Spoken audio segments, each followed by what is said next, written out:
Hello, everyone. You're listening to the award-winning To Hull and Back podcast, proudly sponsored by Old Zoological Bar and Kingfisher Fish and Chips in Hull. I'm your host, Nathaniel, and tonight I'm joined by Joe and Cristian to discuss a very disappointing return to football, league football, after another international break. And I don't actually have the stat in front of me, but we've called tonight's episode Post-Break Woes brackets again. Is it something like 40 games or 30 games since we've come back from an international break and not won? It's something like 4 years. It's mental. It's a very, very long time. It feels it too as well. It feels it too. So, yeah. Look where we were last season. Rossignol took the players off to Turkey. It was meant to be the sort of team bonding mission that would catapult us towards the playoffs. We came back and we were utterly dreadful against Stoke. And it just made everything seem worthless, which obviously it wasn't at the time, because we did go on to string a few more results together towards the end of the season. Ultimately, we fell short. But we need to make sure that we don't get stuck in a rut again after this international break when we've lost the first game back, because it's dangerous this time. It would have been disappointing had we not won for the rest of the season this time a year ago. This year, it's our survival depends on winning. So we kind of have to, and we need to change it pretty sharpish. But luckily, we don't tend to be crap 2 games in a row under Ruben Sayers. But as we were saying before we got started, that was top level crap, wasn't it? Yeah, it felt like one of those Rossignol home matches from last season where you have the ball. I mean, we had more shots, more possession, more corners, etc. But we didn't really look like scoring. And of course, it was just that freak goal. So, obviously it's a bunch of different managers, a bunch of different owners as well in that 4-year period. So I don't know why, we've got that terrible record. And we didn't actually have any players away on international duty. I think Palmer was supposed to be, but he had a little knock, so he was actually with us. And you think, even though maybe they'd had the first week off, they didn't have the second week off, so they shouldn't really have been that sharp. But I thought they didn't even have all of the first week off. And we'll talk about it later on in more detail. But I saw a comment which I will address. It's not a stupid assessment to make that players should be knuckling down at this stage of the season, but it's not one I necessarily agree with that I saw on Twitter. Cristian, did you see yesterday coming after our improvement at home recently? No, not at all. No. I left all giddy, my house. Me and the missus were that excited we didn't even bother taking the car. We wanted to go and have a few drinks, get in the spirit of it all. When I left, I was like screaming out, "Yeah, it's going to be 3-0." I felt like Will. I was really excited for the game. Even the missus all week, she turned around and she was saying she just can't wait to get back at it, get to the stadium. She was expecting a win as well. Everybody was. I mean, even the stats against it as well. I'm looking at it now and I'm still finding it hard to believe, but it was one of those again. What was it? 14 shots on target to their 8. 14 shots in total, to their 8. We had 3 on target, they had 2. 65% possession. 501 passes to their 277. 83%. Oh, it's such a Rossignol home game. Isn't it? 83% pass accuracy to their 68. And 10 corners to their 4. It just had though the first half wasn't amazing, the way we were playing, I was positive. I felt like we were going to win it. After the first house. Yeah, full house on Sky, home game, typical Hull City performance game. Yeah, absolutely. It is. It's true. And we always go back to his City cast when we're in that kind of predicament after being at home, after an international break, being on Sky. It's typical City. It is, of course, the most important match so far. We're just saying it before. yeah, with how important the game was for everybody, we kind of give that cushion gap. Because those 3 points, obviously, I mean, every point's essential right now to avoid the relegation, but those 3 points were more of a cushion needed to take now, especially against someone who's below us, going into our next 2 away games that we've got coming up. Because they aren't going to be easy games, as we all no game's an easy game, but it's always obviously a lot harder playing against opponents higher up the league table, and especially at playing away. It was just needed. I think the fans needed this as well after the international more than everything, but not just. And it was how we conceded the own goal. Just typical Hull. It's just you can't legislate for it though, can you? Because really, you could say Kyle's done well to get in behind there and clear the ball quite well, quite strongly. But if he just passed it away, it wouldn't have gone in. It would have hit Jones, and we would have been able to deal with it. I think it's been 10 dealt with seconds into the second half, it's a complete gut punch, isn't it? Really. I think the ball over the top should have been cleared a lot better and controlled by Hughes a lot more. I felt like he did that a lot throughout the game. A lot of people I said this before we went on air, gents, and I know a lot of people who's going to be watching and listening right now who's probably going to slap me, but please don't watch it with your rose-coloured beer goggle glasses when I say this, but I thought Hughes had an absolute stinker. He tried his best, don't get me wrong, and he got in his tackles, he did, but his passing, his headering, when under the pressure, was... Well, he lost the ball more times than anything, especially with those long passes that he was doing. It just was a horrible, horrible day at the office for him. And don't get me wrong, I think he's a great player, and we are very lucky to have him. But Saturday was one of those games where I was like, he needs to buck up, or we're going to have to sub him, because he didn't look anywhere near the Charlie Hughes that we've seen so far when he's been on the pitch. And I think it's not the first time, is all I've said about Hughes and his miss passes that have got us into a bit of trouble as well. So I'm not pointing all the blame at him, because we can easily point the blame at 11 players on that pitch, including the substitutes as well that came on. I thought Crooks he just did nothing when he came on. No. But you can say for Hughes it was a poor game, but for me, although it was a poor game, he was still one of the best players on the pitch. Players, yeah, well, that's it. Yeah, I mean, I don't think anybody at the back had a great game. It was quite frustrating to see as well, the build-up play from the back. It sort of got stuck, didn't it? Got stuck, yeah, and there was a lot of move. Right, don't get me wrong. Later in the game, we were all against their back line, and there wasn't as much movement. But during, I'd say, between the 50th to at least the 80th minute in that time bracket, sorry guys, bit of a hiccup there.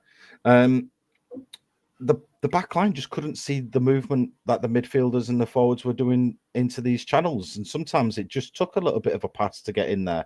And you could see him screaming out. Palmer was screaming out. Puerto was screaming out at some stage. Alzate, a lot of the time, he came short. Then he went around the other midfielder, ran over, and I think the build-up play from the back was specifically poor. It's strange to say this. I know I'm slating everybody at the moment on the team and the performance.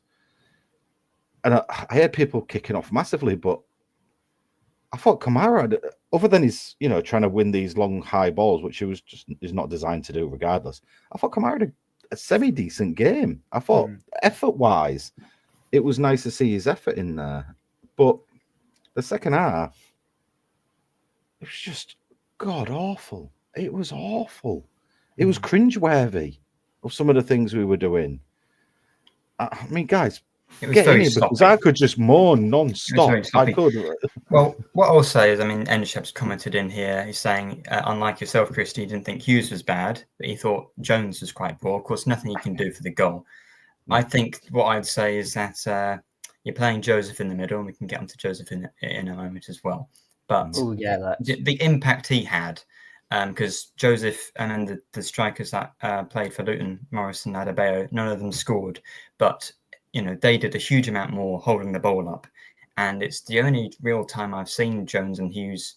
I'm sure they have their limitations, but it's the only real time this season where I've seen them be bullied by any strikers. Normally, maybe it's the pace in behind, especially like with McLaughlin, perhaps, where the defence, and on the wing with Kyle's lack of pace as well, where we have the problem. But in the air, I thought they were actually incredible. And, though they maybe can't hit a barn door, I know they've not scored a lot of goals this season, they still had an impact. Whereas, maybe actually we should have had someone like Crooks in the middle rather than Joseph, because physically against their centre-backs, it didn't offer enough. And that's why they scored, really. It was because I think it was Adebayo and Morris who flicked the ball on from the long ball. And, they actually had the players up front, unlike Plymouth and Oxford more recently, to succeed at that. Because, we see a bunch of teams come to the MKM and just punt it, but they actually had the people up front. And, Jones and Hughes, normally, they're able to win the ball back immediately. But against them, they were actually very impressive. If I could give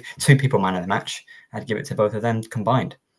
Well, Morris and Adebayo could both have had a goal in the first half. Adebayo, I think he did well to get in. It was a difficult angle when he hit the post. Yeah. But I think Carlton Morris has got to do an awful lot better when he gets on the end of that floated free kick. He was free, wasn't he? Yeah. But, if you compare those two to Kyle Joseph, I was very surprised he didn't start Crooks in midfield. But equally, it didn't also shock me that he started Casey Palmer. Well, I'm not shocked because he's played really well recently, hasn't he? I think he rewarded Palmer for staying back and said, look, you sacrificed a couple of international caps, so I'm going to... I was really excited about the lineup, if I'm honest. I thought the lineup was going to be really good. Look, really good. Yeah. Especially, look, we all say Gallat's best in the middle. I agree. Look, because you want him on the ball, don't you? You want him on the ball, yeah. But even having him out wide, it's... I'm not going to say he's wasted, but look, he is better in the middle. But having just compare the impact he had out wide, though, don't you, to the impact that Kyle Joseph was having in the middle. And when Kyle Joseph is up against Reece Burke, who could sometimes drift centrally, Mike McGuinness, Christ, I've forgotten his second name, begins with M, I think. Oh, God, I've forgotten it. Panzu? Mengi? No. Move on. To Google it. Move on. You can move on, I won't. Joseph was always going to have a difficult day of it in trying to out-muscle them. And the ideal person to have up there is Zhao, or to get Matt Crooks in there just to use his height. But then when Crooks came on, we failed to utilise that long ball and use Crooks' height in the same way. And Crooks wasn't in the middle a lot either, let's be honest. He was drifting all over the bloody place. Yeah, he was. And Joseph, obviously the thing to the point, I can't speak. The thing to point to with Kyle Joseph is when he has that little opening, he's 6 yards out from goal. And he doesn't just hit it. He wants to take an extra touch. It was like we were Barcelona or Arsenal. We were trying to score the perfect goal at 0-0. Oh, yeah, there was so many occasions. We were trying to walk it in so many times. And so many times did a ball come over the top in the second half especially, and no one jumped for the header. Yeah. And there are so many different things we can nitpick on and talk about in the performance. But for me, the worst thing was we just created absolutely nothing. And no. We created a few chances. No, let me get this right. We created a few chances where it was literally all we had to do was pull that trigger. Puerta won. Joseph, another was a huge one as well. Because I was screaming, going, just pull that trigger, just do it and have a go. And so I'm not saying, look, sorry to interrupt you, but I'm not having it saying that we didn't really go at it, passes in chances, because we didn't test the keeper, did we? Chances. No, that was it. We had chances, we just didn't take it. And that's what I'm saying. 94th minute, wasn't it, when Hughes had a shot? That was the only time Kaminsky stretched his arms. Yeah, that's what I'm saying. That's exactly what I'm saying. By create good chances, in what I said there, I meant make Kaminsky work for something. Yes, yeah. And it took a centre-back shooting from the edge of the D and Kaminsky having to tip it over and that was 94 minutes nearly. It took us to test the keeper. What's going on? Mm-hmm. And I mean, if we look ahead, now Zhao's back, obviously. He'll come in. Does Gelhardt drop back centrally? Who comes in on the left? If so, does he keep Kyle Joseph in the team on the wing? But I think a lot of people have been talking about Kyle Joseph for a little while in terms of what he offers us. And he works really hard. But I think now it is acceptable to, like, now we've seen more of him, enough of him, to say, do we think he can score goals for us at this level? Because I was going to say, seen the evidence for it. Yeah, I'm sorry I wasn't there on Tigers Talk on Wednesday, by the way. And Cristian, did you really put Begia in your lineup? Yeah, both of us really did put Begia. Well, here's something. Begia is going to end the season with 3 more championship goals than Kyle Joseph is. Yeah, I know. 100% he is. So I mean, Begia is not great, but I think comparing him to some of the other. If we're going off just goals, yeah, but overall, look. Overall, he's a big lad. He's a nice chap, not a criminal, unlike some forwards we've had. Not a huge waste of money, and held the ball up pretty well sometimes. So. No, the one thing that gets me with Begia is that interview that came out, and he was like, "I don't understand what's being asked." Well, yes. Well, then why put him in if it's not his fault? If Walter's, we're not getting into this. We're not going down that route. Let's go. Yeah. He's gone. He's gone. Okay, but I want to bring up what Cox is saying actually with Lincoln. A couple of cameos now. I like Lincoln. He looks okay, doesn't he? But would you have him instead of Joseph on the wing? Yes. Well, yeah, because he's a winger. Exactly. For me, Lincoln's not anything particularly special, let's say. No. If he's anything, he's direct. And I did like that when he got the ball at his feet, he wasn't scared to move into space. Mm-hmm. Get a defender one-on-one and try and make something happen. But I don't think put it this way, he's not here next year. No. Unless he scores a bunch of goals, but he's probably not going to do that because he's probably not going to start. Yeah. I think if he was going to be here next year, we'd be seeing him starting a lot now. We'd be hearing noises about it like we are Gelhardt. And then you've got to consider that we'd rather keep Louis Barry, and we've made conversations about that, about keeping Louis Barry for next year already, and then Balumi and Miller to come back. So, Lincoln's not going to be here. He's okay, I suppose, but yeah, he's a bit like Pelkas, I think, where there's clearly ability, but it's just not like wired up correctly for the championship, let's say. I've been waiting for that one, Danny. I've been waiting for someone to say that, Danny. Cynic. Yeah. Well, Barry will be back before Cynic anyway, so he's not yeah. I mean, the fortunate thing... You could dig someone up and they'd be back before Cynic. Yeah. Yeah. The fortunate thing about the whole Joseph situation is that in the next match, we're going to have our top goal scorer, João Pedro, back, who is, other than the fact he can't run at all, he is better than this league. So hopefully that will just fix the problem, and you can have Palmer or Crooks behind him, and you'd have Gelhardt and Kamara. So there is an option for who could play on that left wing. Palmer's right-footed. People like to cut in on the left foot or on the right foot on the left wing. On the left, then he with Walter, and then he gets his goal from the left wing. Yeah, might want to done.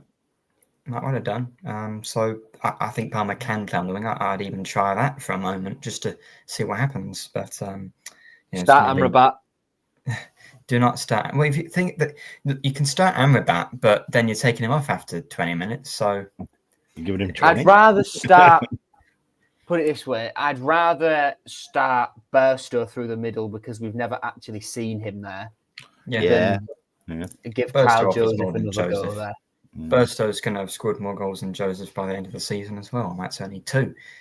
So, of course, he could might get another 1 or 2. But yeah, I think, like, what's he done not to deserve being played? Because I don't think you can compare the fact that we've spent money on Joseph because we spent money on Burstow in the summer. And I guess Sayers about the same amount. Yeah, but I just think he offers more. He's not perfect on the wing, but I think I've not seen Joseph put a cross in yet, whereas I've seen Burstow do that. So I've seen Joseph try putting a cross in, but Yes. never seen one successfully go there. It's well, the it's credit has upsetting, to isn't go it? to him for the work rate, though, as we've said. Like the goal Yes. at Sunderland came from him chasing down a nothing ball and putting a Sunderland defender under pressure. But as a striker, your main job's to score goals. And as I said, he hasn't got himself in a position where, apart from on Saturday, when where he can score, which is a striker, is your first job. So that's well, it should be your first job anyway. So that's not really. Well, you're a striker. It's your job. It's your job to text. I'm trying to think of the word. It's like the signs aren't great in terms of him getting a goal. I think he. Well, we've all said he will, but when I don't know. When we go down a league. Wow. Don't true. say I know, things like that. I know. I don't want to talk about that Look, disaster I saw a comment from yesterday. Yeah, go on, Joe. I saw a comment right as we started. Yes, Mike. From Mike Johnston. Question for you all: based on Saturday's performance, do you still believe we will survive? And assuming so, do you think it will go to the last game or last but one, etc.? So, Mike, you said you can't listen live. There it is. There's your question. We've definitely got enough to stay up, 100%. Yeah. And it does go to either the last game at Pompey or the second to last game at Derby. One game doesn't define a team. A team that under Ruben Sayers is top half in terms of form since Ruben came in. So we are very much better than where the table puts us, but we lack a bit of consistency. And we're still paying for what came before Ruben Sayers in the form of a German man with the initials TW, who we're not going to dwell on anymore. We have enough to stay up. We just need to pick up points in the games that we'd expect to pick up points in. And there aren't many games left now. Wednesday, a point there would be massive. Watford, Wednesday, Watford and Coventry are essentially, well, not essentially free hits because we've been to teams in and around the playoffs. We're 3 points above the relegation zone. There are no free hits anymore, but those are tougher games. Yeah, that's what I'm trying to say. Yeah. Then Swansea, got to win it. Preston will have nothing to play for, got to win it. Well, Preston on the beach in August, so yeah. Derby around us, got to win it. Pompey's the last game of the season and it could define our season, so we've got to win that as well. Yeah. If there's something riding on it. So there's a 4-game run at the end of the season where I think we need to be picking up 10 It's going to have to be down to the last game, isn't it? It's the last 2. It's going to be the last 2. Because we could stay up on just winning 2 games. It'd be very, very close if that were to be the case, but it could happen. It just depends. I mean, a few games ago, Luton looked completely down. Well, Plymouth, I think, are now. Cardiff were on a bad run. Stoke were. Oxford were. And then, well, I don't know if I'd mentioned Derby, but they've won 3 in a row. They're playing Preston on Wednesday, so they have a game in hand. So, yeah, I would have thought that, probably 2 or 3 wins in the last, 9 at that point would probably be enough. And now we're looking like we need to win a whole lot more because the other teams around us have just picked up out of absolutely nowhere. I think maybe, Derby might stay up. Cardiff's last fixtures are pretty difficult. They've got 2 away games next as well, just like we do, but our away form is pretty good. To answer Mike's question really simply, based on that 90 minutes, you wouldn't necessarily predict us to stay up. But based on the last few games before that, I think you would. I think Plymouth are gone, but everyone else is so inconsistent at the moment and, can go on a winning run, as some have. I don't necessarily think the bottom three at the end of the season are going to be the three worst teams, even at, like over the last 5 games. It's just going to be whoever ends up in that spot at the end. I think it's pot luck at this point because it just seems to be so inconsistent. I mean, for the neutral, that's very exciting, but for us, it's completely miserable. I think, are we a team that can scrape 3 wins out of those games? Yes, I think 3 wins probably does it. It might mean we stay up on goal difference, but I still think we'll stay up. I think we need to win one of the next 2 games, otherwise we'll probably be in the bottom 3 again, and you don't want to be in that situation heading onto 40 games or 5 games left of the season. So, Cristian, if you were a betting man, 50-50, what would you say, yes or no? Staying up? Yeah. If I'm a betting man, I'm saying we're staying up, and I'd say we're going to stay up on, like you said, just goal difference. I think that's what it's going to be down to. I think it'll be goal difference. Yeah, well, I've got my 10 quid bet with Gabe Sutton that we're only going to finish in the bottom 4. Just where in the bottom 4 is the question. It won't be bottom. My 10 quid bet went ages ago, mate. Yeah. Playoffs I put down. Yeah, I put playoffs down. Yeah. Some like it was like 16-1 when I put it on, something like that. And yeah, that's a bit of an upsetting one, isn't that? Was tenner gone into the wind. But I've got to say, even though the situation's not great and we could be only 1 point off the bottom 3 if Derby were win on Wednesday, Stoke and Oxford just above us are 1 point above us. So, I don't think we need to win like a huge amount of games. It's not just that we're trying to beat Derby and Luton. We're still really quite, mixed in with a lot of other clubs. So I think it is still very possible that we can stay up, and finish 21st. Look, let's look at the positive. I think someone mentioned it in the chat a minute ago. Next game is Sheff Wednesday. Tough game. That's the easiest away game we can have. Easiest away game we can have. Exactly. So, and they're the second worst home team. We're the worst home team, but we're right away. So, swings and roundabouts. Look, that's the positive I'm going to take out of that. Does that mean 3 points in the bag? Not a chance in hell. Pedro's back. Hat-trick. Pedro hat-trick. Sheff Wednesday, though, they feel that they're... And one of my mates at uni is a Sheff Wednesday fan, and he feels that their season's done. And he said match off the beach, aren't they? If they were to lose to us, they're definitely on the beach. He said to me on Saturday that their manager Danny Rowe grew a pair of balls and dropped James Beadle for Pierce Charles. And we know what Pierce Charles was like in our game earlier this year. I don't even know what position he plays. The goalkeeper, mate. Do you remember when he pretended to be fouled so Finn Burns couldn't score in the Carabao Cup, and he looked a bit dodgy? I can't remember, but yeah, okay, cool. He then did say about the Cardiff game, yeah, it's all good starting Charles, but then having shite defenders in front of him. Yeah. And they have got a massive injury crisis at the back. The left back they'd moved to centre back to cover for their injured centre back is now also injured. So they've got a right back at centre back, I think. So if there's ever a time to play them. Yeah, maybe that'll work out. Pedro, he's gonna save us. He's gonna save us. Hopefully. Yeah. I mean, Danny here says Sheffield Wednesday haven't won at home since New Year's Day. Of course, typical that maybe we're the team to give them that win, but hopefully not. It is, you get to this point of the season and it's a shame that we've probably only got 2 or 3 teams that you could consider to be on the beach. But yeah, Sheffield Wednesday, they're not on the beach just yet, but they've probably packed their swimming trunks. They're ready. They've got the snorkels. They've weighed the suitcases. Exactly, and they're ready. If they just, they're probably. Oh yeah, if we can. Of course. Then again, as Cox has even just mentioned in the chat, they're playing Hull. So it's a big Yorkshire match, isn't it? Big derby. Yeah, wish we had Blackburn to play. Obviously, if we were to go down, the the fault is our football players not being quite as good as the other football players in the league, and it's also Tim Volta and it's Adjan and some injuries.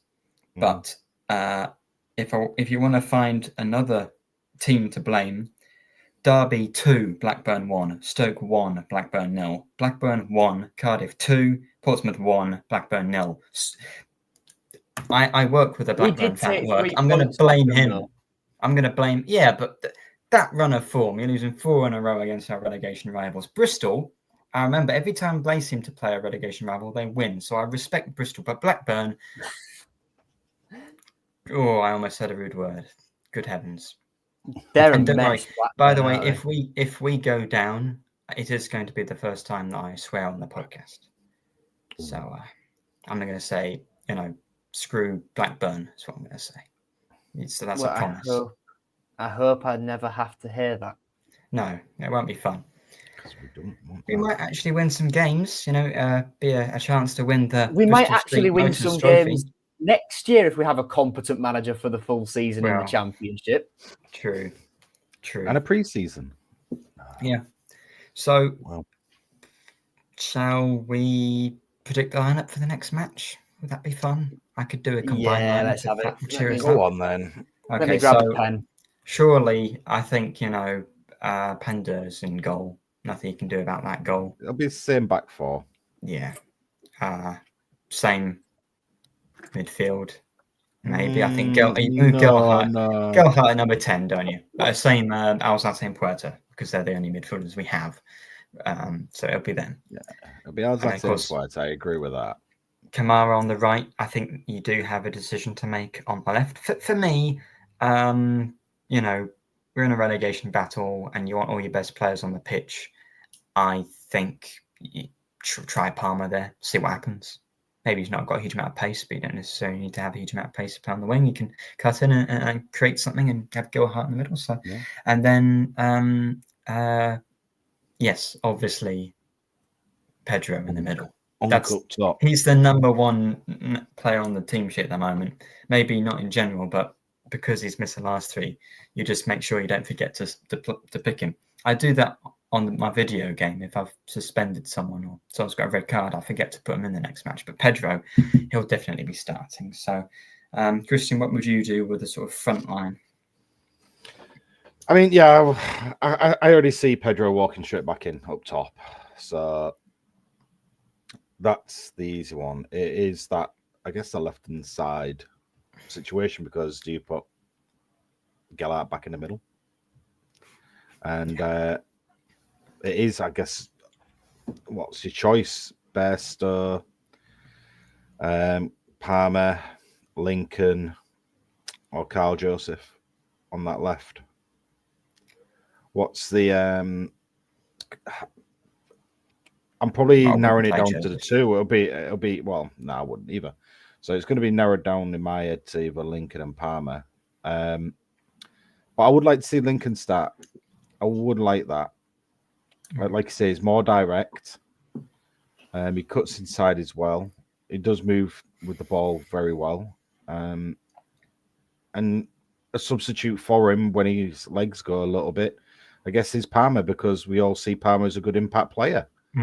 More than starting. So I would actually, hopefully, I would like to see Lincoln start on the left, have Gelhardt in the middle. Obviously, we've already mentioned we'd have Puerta and Alzate there, and Kamara on the right, Pedro up top.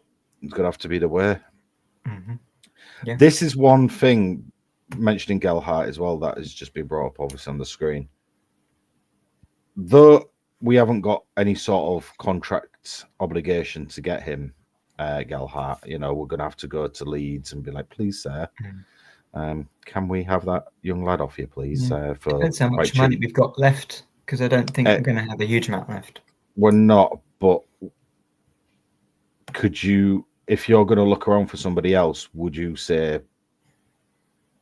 Gelhardt's the one that you would want, really? Day one, Gelhardt. Exactly. Throw any money at Leeds. Well, exactly. Like, the first name anybody wants to sign is Gelhardt. If we get, I'm not saying, I'm positive we're not, but We're 3 points above the relegation zone with 7 games left. We cannot, under any circumstances, start thinking about next season after we've just lost to Luton. But that's the problem. That's the thing. The potential of signing someone like Gelhardt, another Championship club would easily come in. Could be in League One. Exactly. If we're in League One, I hope he won't drop down. I know. No. This is it. We're all hoping. All fingers crossed. Yeah, easy have him. Zambrano, we still haven't heard about Zambrano, have we? I don't know if that's a good or a bad thing. One of those things. It's just one of those things that can take a bit of time, unfortunately. That we should find out next week, 3 weeks with Zambrano. We'll find out at some point, that's for sure. End of the season. Will we hear about Zambrano first, or will Cynic play first? We will hear about Zambrano first. That with absolute certainty. And to bring it back round, lineup wise, I'd make 2, maybe 3 changes. The first 2, Zhao for Kyle Joseph, and then I'd move Gelhardt back into the middle and put Lincoln on the left. Yep. And then a toss-up, putting my neck out on the line a little bit, is Egan in for Jones. Go on. Explain yourself then, go on. Yeah. I mean, I don't really think much explaining. I mean, it's Jones played poorly, but he played poorly. But I can understand the optics of he got the ball kicked against him by his captain, and now you're dropping him and blaming him for the goal. What you doing, Ruben Selles? No, it's not that. It's although optically it wouldn't look great, it's because John Egan, we signed him to play, and he's not played much. He's an experienced seasoned pro at this level. Well, he'll be itching for a goal against Sheffield Wednesday, wouldn't he? You want to play well against them. Yeah, exactly. Play Slater. Play Slater and Egan. Yeah, can you imagine? Slater gets that goal. Do you know what, Joe? You could be on something there. You could definitely be on something, and especially with what we were saying at the beginning of the show, how the build-up from the back, it's just non-existent at the moment unless it's going the left and right. They can't really see much in front of them. Jones was a culprit for that. Obviously, 50% of the time with Hughes. I mean, Hughes is kind of just passed it out wide, and his passing was horrific with the long ball. But yeah, I think you're right. With Jones, with his arms up in the air, rattling about, I think that's one of the things where that bringing Egan in could be the kick up the backside that we all need. I truly think that. So no, you're probably on some of there. Who's saying that? Yeah, Scott, you're saying he's got no pace, but that's kind of neither has Jones, really. I mean, he's obviously faster than Egan, but we haven't really got a very fast back line. It's probably the slowest in the league. You look at McLaughlin and Kyle. Yeah. Definitely the slowest fullbacks in the league. 100% they are. Yeah. I don't think there's much there. Well, the thing with John Egan is it is exactly what these guys have said. He's won a set piece threat, as Coxie said, but then what you said, Nathaniel, about it's Hillsborough, it's against Sheffield Wednesday when he's a Sheffield United cult hero, club legend, perhaps you could describe him as that. So I think it would be if you're going to put him in, I think it would be this is the game to do it in kind of thing. So I think John Egan still lives in Sheffield as well. I think. I think he does want to move to Hull, but I think for him, it'd be nice for him to play against his old rivals and get that atmosphere, get that feeling of being booed, and I think weirdly that'll light a fire inside him. Yeah, I think that's fair. I wouldn't mind seeing that at all, to be honest. That's reasonable. But just don't play Slater. That was a joke. Yeah. Don't do that. Not with the form. I think anyway. The same premise for Regan though. He'd put himself about. He'd get in the heads. He'd relish the fact that he's a blade. It'd go backwards. Although I would rather a midfield three of Alzate, Puerta, Gelhardt, definitely. Yes, 100%. Yeah. What were you predicting the score's going to be? I mean, I'll just pretend to be Will for a moment. 3-0 City. Optimistic. Let's be optimistic. 1-0 win 4-0 City. Wednesday. Oh, okay. Go on. 1-0. Who's going to score? Gellert. Nice. For me. Danny says 2-1 City. Yeah. Joe, what are you going for? 1-0 JP Uncle Zhao. Unk. Let's be unk. Oh, that'd be That lovely. said, with the most trepidation ever, because I have now entered the territory I was in before Plymouth, where I don't want to say anything for fear of jinxing it or making myself look like an absolute tit 3 weeks down the line. So I'm just going to be sort of quite tentative with where I step in terms of preempting. You're like me, just forget after everything. Sleep, wake up, forget. So don't worry about it. Yeah. Well, I'm still reeling from the time when I said that we'd beat Sheffield Wednesday 4-0, and then we didn't, and we lost. Oh yeah, that was last year, wasn't it? Every Sheffield Wednesday fan was abusing me in my DMs, and I feel but after the next match, they were still doing it. I'm like, but why? They probably lost that week, and we probably won against different teams, and they were still but you didn't beat us. I don't care. Not at that point. So I will say 4-0 Hull City. Oh, fuck's sake. 4-0. Nathaniel, that's Sheffield getting Wednesday again. On the beach.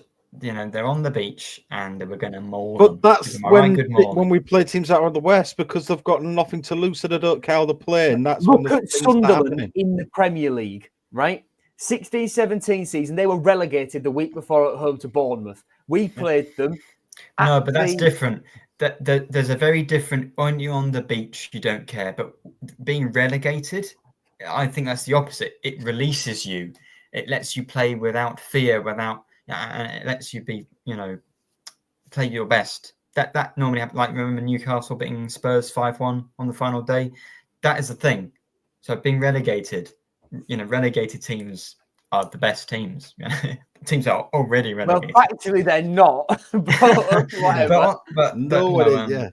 Mind you, I mean, it's shocking that we lost to Preston in December, was it? Because they were on the beach at that point. So, yeah. That's just, anyway, right. Preston's on the coast, isn't it? No. No, it may as well. They should make their own big lake. It's not far there, from Blackpool, Preston. though. Yeah, it's not Blackpool far. End. Good point. Yeah. Right, so now we've been clipped after you've said we're going to win 4-0, and you're going to get some Twitter arguments from Owl 4-0 for Barry Bannon own goals. That rat. It gets worse. Shall we leave it there? I think we should before I say anything. Go on a rant. Yeah, quite right. Right. Well, everyone, thanks for commenting in and sitting through this, because I know it's not the position that we would like to be this season, and I just wanted to be over, to be honest. The 2 weeks during the international break, it was lovely because I didn't have to think about the league losing. Yeah. Right, Joe, Cristian, thank you very much for joining me, and we'll see you next week.